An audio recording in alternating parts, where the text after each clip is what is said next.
जय हिंद दोस्तों, मैं हूं तारिक राय। स्वागत है आप सभी का एक बार फिर से मेरे YouTube चैनल पॉलिटिकल विजन में। दोस्तों, आज हम चर्चा करेंगे भारतीय दलीय व्यवस्था के स्वरूप पर और यह समझने का प्रयास करेंगे कि भारतीय दलीय व्यवस्था की कौन कौन सी विशेषताएं हैं और स्वतंत्रता प्राप्ति के समय से लेकर अब तक यानी कि वर्तमान समय तक भारतीय दलीय व्यवस्था में क्या क्या बदलाव आया है। दोस्तों, आपको एक बात का विशेष रूप से ध्यान रखना है। मुख्य रूप से बीए प्रोग्राम सेकेंड सेमेस्टर वाले स्टूडेंट्स जिनके पास पॉलिटिकल साइंस सब्जेक्ट हैं, वो इस वीडियो के माध्यम से पॉल साइंस के दोनों सब्जेक्ट पर असाइनमेंट रेडी कर सकते हैं। एक तो इस वीडियो के माध्यम से, सेकंड इस वीडियो के डिस्क्रिप्शन बॉक्स में जाकर उन्हें एक लिंक मिलेगा। उस लिंक को ओपन करने के बाद वो अपना पॉल साइंस का सेकंड असाइनमेंट भी रेडी कर सकते हैं।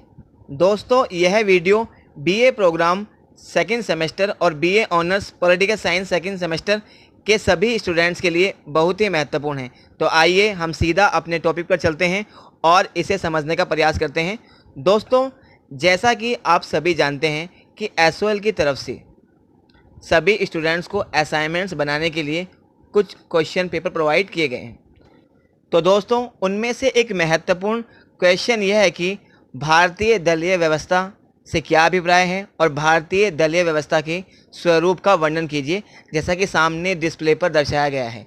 उसके साथ साथ आपको आंसर लिखने का क्या फ्रेमवर्क होना चाहिए और इस आंसर में हमें कौन कौन से पॉइंट्स मेंशन करने हैं वो भी आपको दर्शाया गया है। तो आइए दोस्तों, हम ज़्यादा समय नष्ट ना करते हुए सीधा अपने टॉपिक पर पहुंचते हैं और इसे स्टार्ट करते हैं। दोस्तों, सबसे पहले जब हम दलीय व्यवस्था की बात करते हैं, चाहे वो भारत की दलीय व्यवस्था हो, चाहे वो अमेरिका की दलीय व्यवस्था हो, दलीय व्यवस्था हर प्रकार की राजनीतिक व्यवस्था के लिए अनिवार्य होती है। चाहे वह साम्यवादी व्यवस्था हो या सर्वाधिकारवादी व्यवस्था हो या उदारवादी व्यवस्था, परंतु लोकतांत्रिक व्यवस्था के अंतर्गत दलीय व्यवस्था की एक महत्वपूर्ण भूमिका होती है। राजनीतिक दल, चाहे वह सत्ता में हो या विरोधी दल हो, दोनों की महत्वपूर्ण भूमिका होती है।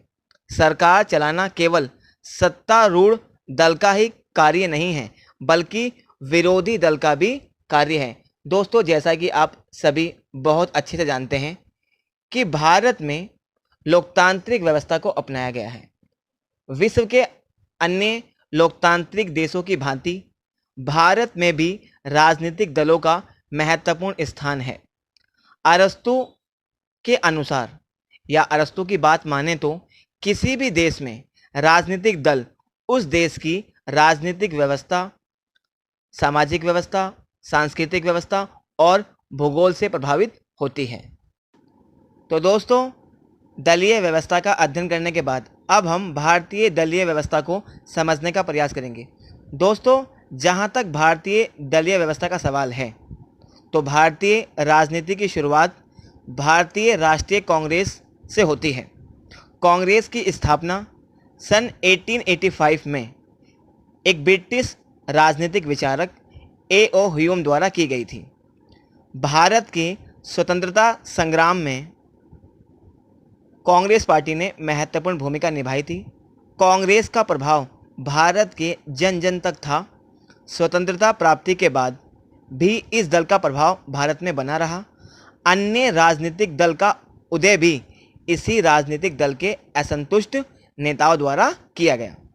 दोस्तों, स्वतंत्रता प्राप्ति के बाद एक लंबे समय तक भारतीय राजनीतिक व्यवस्था पर कांग्रेस पार्टी का प्रभुत्व बना रहा।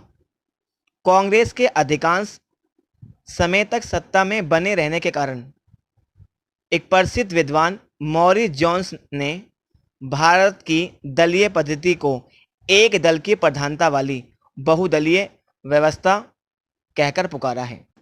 दोस्तों, जब हम स्वतंत्र भारत में दलीय व्यवस्था की विशेषता एवं स्वरूप का अध्ययन करते हैं, तो ऐसा स्पष्ट होता है कि सन 1947 से लेकर वर्तमान समय तक दलीय व्यवस्था की विशेषता एवं स्वरूप में व्यापक परिवर्तन होता रहा है। इन परिवर्तनों को हम निम्नलिखित बिंदुओं के अंतर्गत रखकर समझ सकते हैं। जैसा कि सामने डिस्प्ले पर दर्शाया गया है भारतीय दलीय व्यवस्था की विशेषताएं। तो दोस्तों अब हम भारतीय दलीय व्यवस्था की विशेषताओं को समझने का प्रयास करेंगे। पॉइंट नंबर 1, जैसा कि सामने डिस्प्ले पर मेंशन किया गया है, बहुदलीय व्यवस्था में एक दलीय प्रधानता। दोस्तों जैसा कि मैंने अभी आपको बताया था कि भारत में लोकतांत्रिक व्यवस्था को अपनाया गया है और यहाँ बहुदलीय प्रणाली प्रभाव में है। भारत में कई राष्ट्रीय दल हैं तथा अनेक क्षेत्रीय दल का अस्तित्व भी है। ये राष्ट्रीय और क्षेत्रीय राजनीतिक दल आपसी संगठन के आधार पर केंद्र और राज्यों में सरकार का निर्माण करते हैं। दोस्तों इसके साथ साथ हमारे लिए यह जानना भी बहुत आवश्यक है कि भारत में बहुदलीय व्यवस्था होते हुए भी एक दल की प्रधानता रही है। सन 1952 से लेकर सन 1989 तक यदि बीच में 2-3 वर्षों को निकाल दिया जाए तो केंद्र में कांग्रेस ही सत्ता में बनी रही। तो दोस्तों इस प्रकार हम कह सकते हैं कि भारत में बहुदलीय व्यवस्था मौजूद रही है, परंतु बहुदलीय व्यवस्था होते हुए भी भारत में एक दल की प्रधानता लंबे समय तक बनी रही। दोस्तों फर्स्ट पॉइंट को समझने के बाद अब हम सेकंड पॉइंट को समझने का प्रयास करेंगे। जैसा कि सामने डिस्प्ले पर मेंशन किया गया है, क्षेत्रीय दलों की प्रधानता या उनका प्रभाव। दोस्तों जहां तक क्षेत्रीय दलों का सवाल है तो भारतीय राजनीति में क्षेत्रीय दलों का महत्व पहले भी रहा है और बहुत से क्षेत्रीय दल राज्य स्तर पर अपना प्रभाव दिखा रहे थे, जैसे अकाली दल, डीएमके, असम गण परिषद, तेलुगु देशम आदि की अपने राज्यों में मजबूत स्थिति है। लेकिन पिछले 10-15 वर्षों से जिस तरीके से क्षेत्रीय राजनीतिक दलों की प्रतिष्ठा और बहुलता में वृद्धि हुई है वह काबिले तारीफ है। भारत की दलीय व्यवस्था में क्षेत्रीय दलों द्वारा सकारात्मक और नकारात्मक दोनों प्रकार की भूमिका निभाई जा रही है। क्षेत्रीय दलों की भूमिका में वृद्धि होने से हमारी संघात्मक व्यवस्था और ज़्यादा मजबूत हुई है। तो दोस्तों सेकंड पॉइंट को समझने के बाद अब हम थर्ड पॉइंट को समझने का प्रयास करेंगे। जैसा कि सामने डिस्प्ले पर मेंशन किया गया है, सांप्रदायिकता का अस्तित्व। दोस्तों जहां तक भारतीय राजनीतिक दलों का सवाल है तो भारतीय दलीय प्रणाली में कुछ राजनीतिक दल ऐसे भी हैं जो धर्म के आधार पर बने हैं, जैसे अकाली दल, हिंदू महासभा, मुस्लिम लीग, शिवसेना आदि। दोस्तों जैसा कि आप सभी जानते हैं कि केंद्र और राज्य स्तरों पर महत्वपूर्ण भूमिका निभाने वाले राजनीतिक दलों ने किस तरह से सांप्रदायिकता जैसे राष्ट्र विरोधी, समाज विरोधी साधनों का सहारा लिया है। आज लगभग तमाम राजनीतिक दलों का चेहरा सांप्रदायिक है। तो दोस्तों तीसरे पॉइंट को समझने के बाद अब हम फोर्थ पॉइंट को समझने का प्रयास करेंगे। जैसा कि सामने डिस्प्ले पर दर्शाया गया है, राजनीतिक दल और विचारधारा।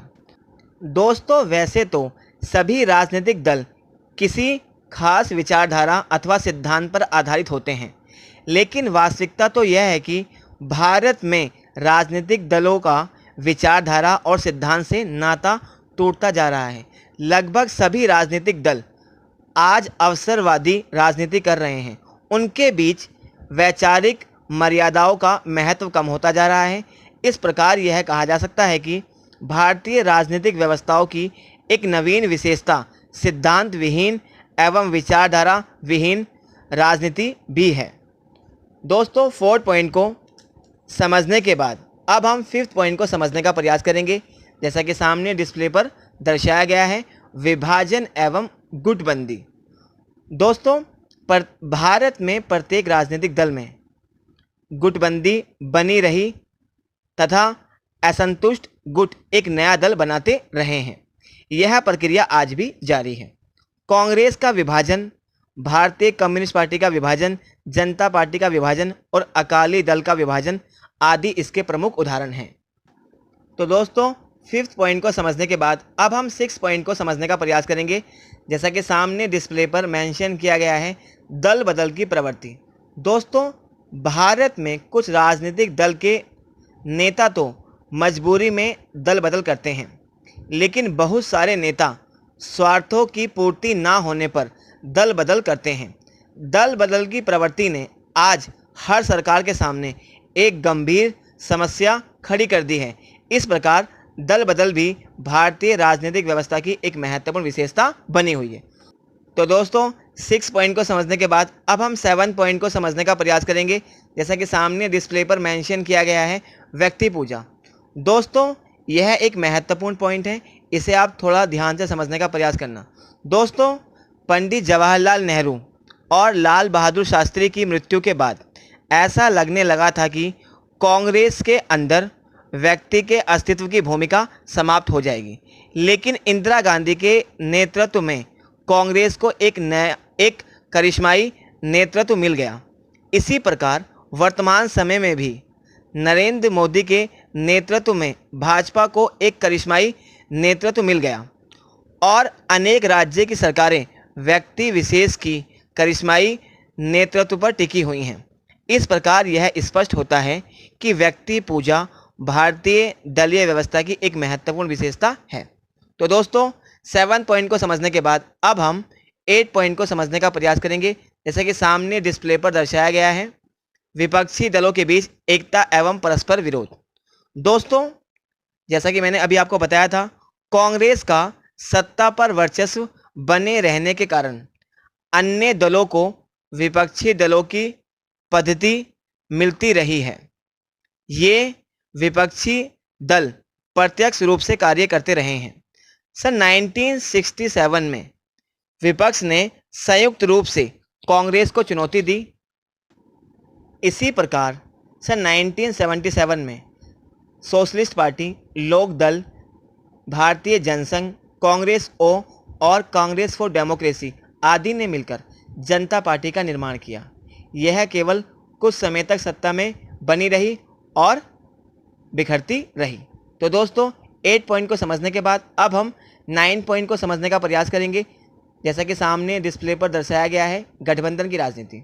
दोस्तों सन 1989 के बाद भारतीय राजनीति में एक नया बदलाव आया। इन चुनावों में किसी भी राजनीतिक दल को बहुमत प्राप्त नहीं हुआ। इस स्थिति में विभिन्न राजनीतिक दलों ने मिलकर गठबंधन की सरकार बनाई, जिससे कांग्रेस के प्रभुत्व की समाप्ति हुई और गठबंधन की राजनीति का यह दौर सन 1989 से लेकर अप्रैल 2014 तक जारी रहा। तो दोस्तों 9 पॉइंट को समझने के बाद अब हम 10 पॉइंट को समझने का प्रयास करेंगे। जैसा कि सामने डिस्प्ले पर दर्शाया गया है, क्षेत्रीय दलों की भूमिका में वृद्धि।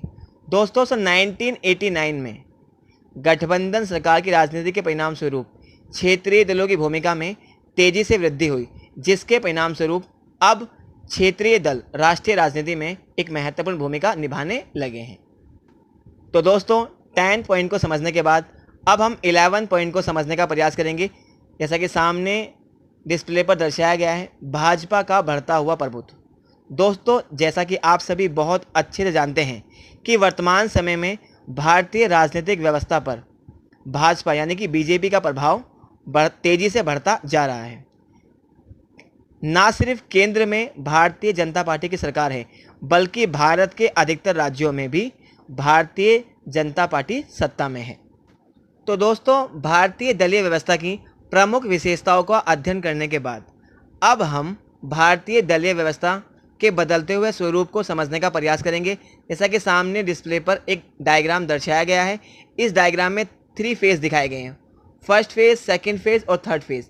जो हमारा फर्स्ट फेज है 1947 से लेकर 1989 तक, जिसमें कांग्रेस पार्टी का प्रभुत्व बना रहा, और जो हमारा सेकंड फेज है 1989 से लेकर अप्रैल 2014 तक, इसमें गठबंधन की राजनीति का दौर बना रहा, और जो हमारा थर्ड फेज है मई 2014 से लेकर प्रेजेंट टाइम तक, उसमें भाजपा का प्रभुत्व बना हुआ है।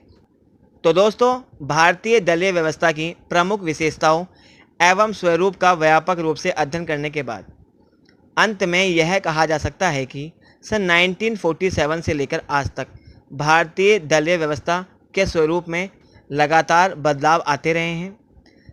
जैसे स्वतंत्रता प्राप्ति के समय से लेकर सन 1989 तक भारत में कांग्रेस पार्टी का प्रभुत्व बना रहा, परंतु सन 1989 में गठबंधन की राजनीति का उदय हुआ और गठबंधन की राजनीति का यह दौर अप्रैल 2014 तक जारी रहा। इस प्रकार कांग्रेस के प्रभुत्व की समाप्ति हुई और वर्तमान समय में भारत में जनता पार्टी की सरकार है। ना सिर्फ केंद्र में बल्कि भारत के अधिकतर राज्यों में बीजेपी वर्तमान समय में सत्ता में है। इस प्रकार ये कहा जा सकता है कि भारतीय राजनीतिक व्यवस्था पर बीजेपी का प्रभुत्व तेजी से बढ़ता जा रहा है। तो दोस्तों आज के लिए बस इतना ही। मैं एक बार फिर आपको बता दूं कि यह video BA programme second semester और BA honours political science second semester के सभी स्टूडेंट्स के लिए बहुत ही महत्वपूर्ण है। इसके माध्यम से आप इजीली असाइनमेंट को रेडी कर सकते हैं। इसके साथ साथ जो बीए प्रोग्राम सेकेंड सेमेस्टर के स्टूडेंट्स हैं उन्हें इस वीडियो के डिस्क्रिप्शन बॉक्स में जाकर एक लिंक मिलेगा, जिसे देखने के बाद वो पॉल साइंस का सेकेंड असाइनमेंट भी रेडी कर सकते हैं। तो दोस्तों अगर आपको मेरी वीडियो पसंद आई हो और अभी तक आपने मेरे चैनल को सब्सक्राइब नहीं किया है तो प्लीज़ मेरे चैनल को सब्सक्राइब कीजिए, लाइक कीजिए, शेयर कीजिए और बेल आइकन को दबाना ना भूलें, जिससे कि आपको मेरी वीडियो की नोटिफिकेशन मिलती रहे। जय हिंद, जय Bharat. Thank you very much.